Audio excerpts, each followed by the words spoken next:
നയനയുമായിട്ട് ദേവയാനി അനന്തപുരിയിലോട്ട് എത്തുവാണ്. ഇത് കാണുന്ന മുത്തശ്ശനും മുത്തശ്ശിക്കും ഒരുപാട് സന്തോഷാവുന്നുണ്ട്. അങ്ങനെ മുത്തശ്ശനും മുത്തശ്ശിയും നയനയുടെയും ദേവയാനിയുടെ അടുത്തോട്ട് ചെന്ന് ചോദിക്കുന്നുണ്ട്, ഇത് കാണാനാ ഞങ്ങൾ ഒരുപാട് ആഗ്രഹിച്ചത്. ദേവയാനി, നിനക്കിപ്പോഴെങ്കിലും നിന്റെ മരുമകളെ മനസ്സിലാക്കാൻ പറ്റിയല്ലോ, അത് തന്നെ വലിയ കാര്യ.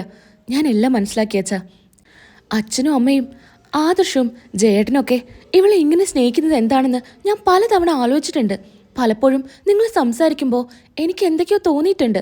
ഇത്രയും സ്നേഹിക്കണമെങ്കിൽ അതിനൊരു കാരണമില്ലേ എന്ന്. എന്നാ അതൊന്നും ചിന്തിക്കാതെയാ ഞാൻ ഇത്രയും നാളും ഒരു പൊട്ടിയെ പോലെ നടന്നത്. എന്നാ ഇന്ന് എനിക്ക് എല്ലാം അറിയാം. എൻ്റെ ജീവൻ രക്ഷിച്ച, എനിക്ക് വേണ്ടി ബ്ലഡും ലിവറും തന്നത് എൻ്റെ നയനമോളാണെന്ന്. അതുകൊണ്ട് ഇനി ഞാൻ ഇവളെ എൻ്റെ സ്വന്തം മോളായിട്ടാ കാണാം. ഒരു സമയത്ത് ഒരുപാട് തെറ്റുകൾ ഞാൻ ചെയ്തിട്ടുണ്ട്, ആദർശനോടും നയനയോടും എല്ലാം. അതൊക്കെ ഓർക്കുമ്പോൾ ആ ചെയ്തതെല്ലാം തെറ്റാണെന്ന് എനിക്കിപ്പോൾ തോന്നുന്നുണ്ട് അച്ഛാ.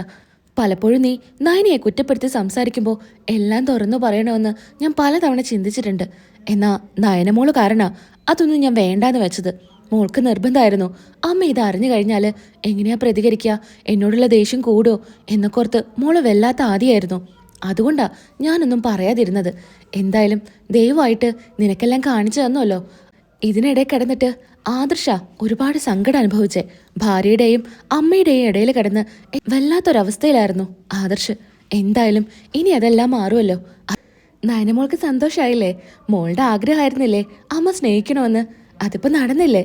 മുത്തശ്ശ, ഇങ്ങനെയൊക്കെ നടക്കുമെന്ന് ഞാൻ ഒരിക്കലും വിചാരിച്ചില്ല. എന്തായാലും എനിക്ക് ഒരുപാട് സന്തോഷമായി. ആദർശേട്ടൻ പറയുമായിരുന്നു മലയ്ക്ക് പോയി തിരികെ വന്നാൽ എന്തോ അത്ഭുതം നടക്കുമെന്ന്. അങ്ങനെയൊന്നും അയ്യപ്പ നമ്മളെ കൈവിടല്ല എന്ന് ആദർശേട്ടൻ പലതവണ പറഞ്ഞിട്ടുണ്ട്. എന്നാ ഇപ്പം എനിക്കത് മനസ്സിലായി. മോളെ, നിങ്ങൾ ഹണിമൂണ് പോവാണെന്ന് പറഞ്ഞപ്പോൾ ആ സമയത്ത് എൻ്റെ മനസ്സ് തോന്നിയതാ മലയ്ക്ക് പോവാൻ മാല ഇടിക്കണമെന്ന്. എന്നാലെങ്കിലും നിങ്ങൾ ഒരുമിക്കില്ലല്ലോ എന്ന് കരുതിയിട്ടാ അങ്ങനെയൊക്കെ ചെയ്തത്. അതിന് ദൈവം എനിക്ക് തന്ന ശിക്ഷയാ ഈ അവസ്ഥ. ആ കൂട്ടത്തില് എൻ്റെ മോൾക്ക് പോലും ഈ അവസ്ഥ വന്നല്ലോ. അമ്മേ, അതൊന്നും പറയണ്ട. ഇനി എൻ്റെ അമ്മയ്ക്കാണ് ഇങ്ങനെ എന്തെങ്കിലും സംഭവിച്ചാൽ ഞാൻ ഇതന്നെ ചെയ്യൂ. അത് തന്നെയാ ഞാൻ അമ്മയ്ക്ക് വേണ്ടിയും ചെയ്തത്. അമ്മയുടെ ജീവൻ തന്നെയായിരുന്നു എനിക്ക് ഏറ്റവും വലുത് എന്ന് നയന പറയാണ്. ആദർശിൻ്റെ അസുഖം കാരണ എനിക്ക് ഇനിയൊരു കുഞ്ഞു വേണ്ട എന്ന് ഞാൻ തീരുമാനിച്ചത്. ആദർശിനെ നല്ല പോലെ നോക്കണം എന്ന് കരുതി മാത്രം. ചേട്ടൻ്റെ ഏറ്റവും വലിയ ആഗ്രഹമായിരുന്നു ഒരു പെൺകുഞ്ഞു വേണമെന്ന്. അതിനാണ് ഈ ചൊരുക്കി പുറത്തു കൊണ്ടുപോകാനും ഒക്കെ ജയേട്ടന് വലിയ ആഗ്രഹം എൻ്റെ അടുത്ത് പറയുമായിരുന്നു. എന്നാ അപ്പോഴൊന്നും ഞാൻ അതിന് സമ്മതിച്ചിരുന്നില്ല. എനിക്കതിനൊന്നും ആഗ്രഹമില്ലാത്തതുകൊണ്ടല്ല, ഒരു പെൺകുഞ്ഞിനെ എനിക്ക് കിട്ടണമെന്ന് എനിക്ക് വലിയ ആഗ്രഹമായിരുന്നു. എന്നാൽ എൻ്റെ ആദർശിനെ എനിക്ക് നോക്കാൻ പറ്റിയില്ലെങ്കിലോ എന്നോർത്താ ഞാൻ അതെല്ലാം മാറ്റിവെച്ചത്. എന്നാൽ ഇന്നെനിക്ക് ദയവായിട്ട് എൻ്റെ മകളെ പോലെ ഒരു പെൺകുട്ടിയെ തന്നു. ഇനി നിന്നെ ഞാൻ എൻ്റെ മോളെ പോലെ തന്നെ സ്നേഹിക്കും. പഴയതൊന്നും നീ മനസ്സിൽ വെക്കരുത് നയനെ.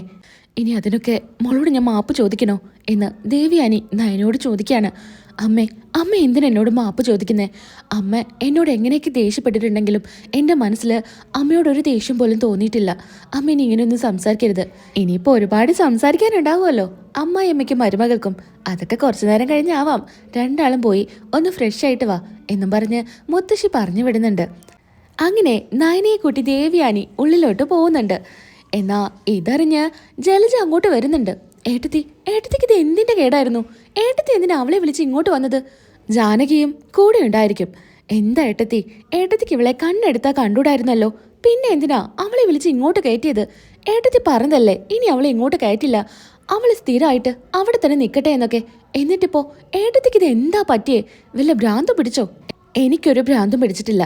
ഇനി നിങ്ങളായിട്ട് എന്നെ ഒരു ഭ്രാന്തിയാക്കരുത്. നിങ്ങളൊക്കെ അതും ഇതും പറഞ്ഞിട്ടാ എൻ്റെ മനസ്സിൽ ഇത്രയേറെ ദേഷ്യം നയനമോളോട് തോന്നി തുടങ്ങിയത്. ഇനി മേലാല് നിങ്ങൾ അവളെക്കുറിച്ച് ഒന്നും പറയരുത്.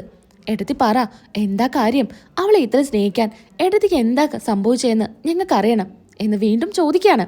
അപ്പോൾ പിന്നെ ദേവിയാനി കാര്യങ്ങൾ പറയാണ്. ഞാൻ കാണാൻ ആഗ്രഹിച്ച ഒരു പെൺകുട്ടി ഉണ്ടായിരുന്നു, എനിക്ക് ലിവർ തന്ന പെൺകുട്ടി. ആ ഏട്ടത്തി അവൾക്കായിട്ട് 50 ലക്ഷം രൂപയൊക്കെ ആദർശിന്റെ കയ്യിൽ കൊടുത്തു വിട്ടിരുന്നല്ലോ. എന്താ ഏട്ടത്തി ഇപ്പം അതിനിപ്പോൾ എന്താ സംഭവിച്ചേ?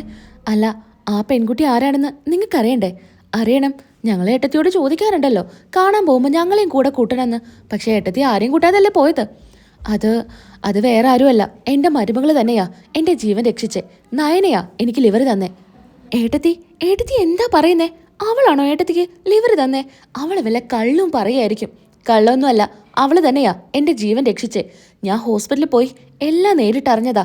എന്നിട്ട് തന്നെയാ ഞാൻ അവളെ ഇങ്ങോട്ട് കൊണ്ടുവന്നേ. ഏട്ടത്തി അപ്പോ അതുകൊണ്ടാണോ അവളെ വീട്ടിൽ പോയി നിന്നിരുന്നേ? അപ്പോ അച്ഛനും അമ്മയും കൊണ്ടുകൊടുത്ത സ്വർണം ആ കാര്യം കൊണ്ടായിരിക്കും. നിങ്ങളല്ലേ എന്ന് പറഞ്ഞേ ബ്ലഡ് കൊടുക്കാൻ പലതവണ നയനോട് ചോദിച്ചിട്ടും നയനെ സമ്മതിച്ചില്ല എന്നൊക്കെ നിങ്ങൾ തന്നെയല്ലേ പറഞ്ഞത്? എന്നാ അങ്ങനെയല്ലല്ലോ കാര്യങ്ങളൊക്കെ. അവള് തന്നെയാ എനിക്ക് ബ്ലഡും തന്നത്.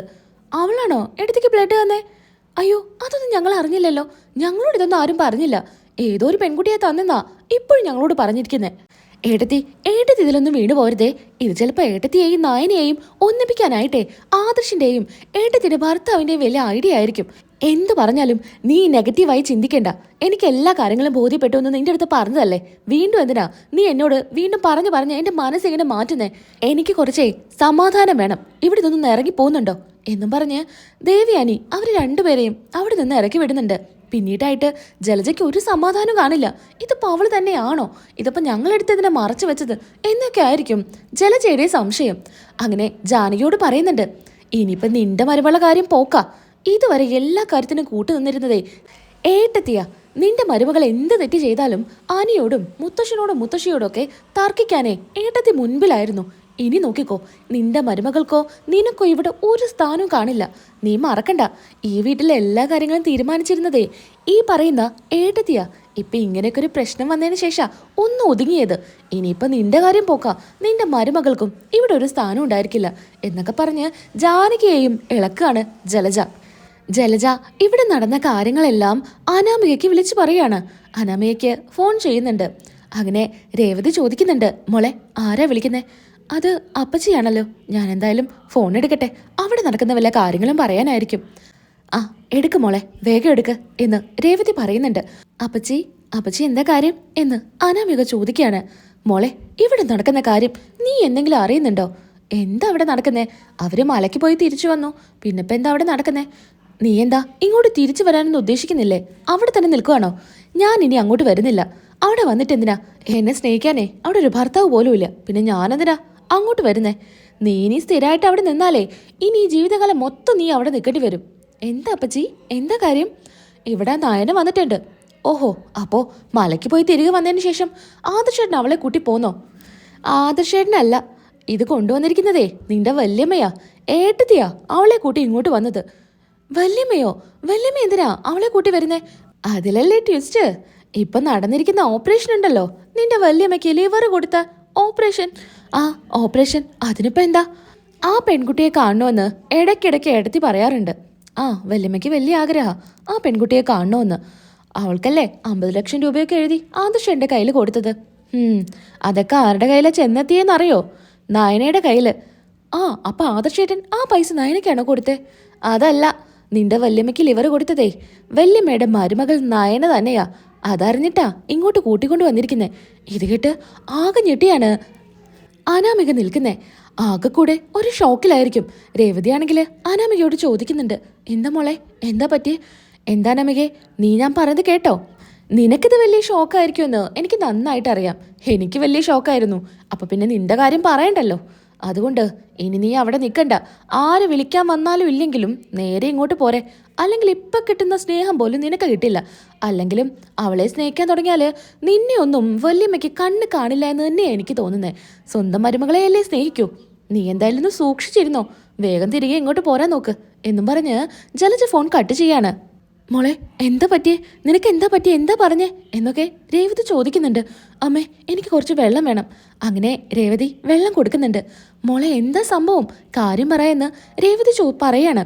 ഈ സമയത്താണെങ്കിൽ അനാമിക എല്ലാം തുറന്നു പറയുന്നുണ്ട്. അമ്മേ, നമ്മൾ വിചാരിക്കുന്ന പോലെയൊന്നുമല്ല. എല്ലാം നമ്മുടെ കൈവിട്ട് പോയെന്നാ തോന്നുന്നേ. ഇനിയിപ്പോൾ അവിടുന്ന് ഒന്നും നമുക്ക് കിട്ടില്ല. വല്യമ്മയും ഇനി എൻ്റെ ഭാഗത്ത് നിൽക്കില്ല. എന്താ മോളെ? വല്യമ്മയ്ക്ക് ലിവർ കൊടുത്തതേ വല്യമ്മയുടെ മരുമകളാ നയന തന്നെയാ. അതറിഞ്ഞ് അവളെ വീട്ടിലോട്ട് കൊണ്ടുവന്നിട്ടുണ്ട്. എന്തായാലും ഇനി എൻ്റെ കാര്യം പോക്കാ എന്ന് രേവതിയോട് പറയുന്നുണ്ട്. ഇത് കേട്ട് രേവതിക്കും വലിയ ഷോക്കായിരിക്കും. കടങ്ങളൊക്കെ വീട്ടണ്ടേ. മകളിങ്ങനെ എന്തെങ്കിലുമൊക്കെ കൊണ്ടുതരുന്നതുകൊണ്ടാണ് ഇങ്ങനെ ജീവിച്ചു പോകുന്നത്. അപ്പോൾ പിന്നെ ഇനി അടുത്ത എപ്പിസോഡിൽ ബാക്കി കാര്യങ്ങളൊക്കെ കേൾക്കാം. അടുത്ത വീഡിയോയിൽ വീണ്ടും കാണാം. ബൈ.